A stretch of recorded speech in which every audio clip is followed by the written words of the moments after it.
সমিতি দিচ্ছে ডাক, নইলেই সংগ্রাম, লড়াই লড়াই লড়াই ভগবান দাসের দর্শনকারী পুত্রকে অবিলম্বে গ্রেপ্তার করতে হবে। ইতিমধ্যে অবগত হয়েছেন যে গোটা রাজ্য এবং গোটা দেশ আজ তোলপাড়। কি গত বুধবার সম্ভবত 19 তারিখ হবে, সে তারিখে রাতে কুমারঘাটে 15 বছর বয়সী এক কিশোরীকে রাতের অন্ধকারে 5-6 জন মিলে গণধর্ষণ সংঘটিত করে। এই গণধর্ষণের মূল নায়ক হচ্ছে এই রাজ্যের বিজেপি জোট সরকারের মন্ত্রী ভগবান দাসের পুত্র।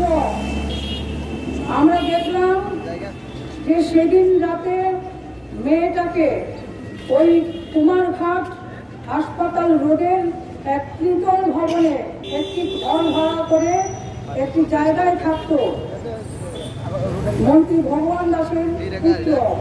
সেখানে ওই মেয়েটাকে নিয়ে গণধর্ষণ সংঘটিত করে।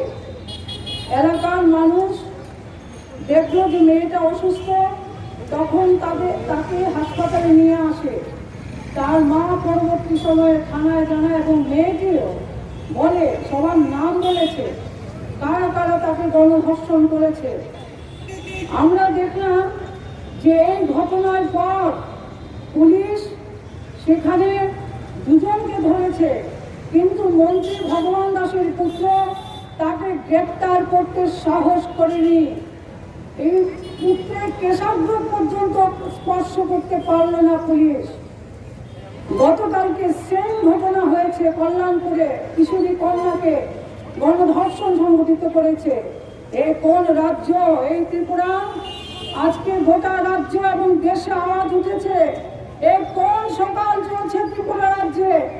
দেখছি রাতের অন্ধকারের চেয়েও আরো গাঢ় অন্ধকার। এ রাজ্যের পুলিশ সে একাংশ আজকে মেরুদণ্ডহীন প্রাণীতে পরিণত হয়েছে।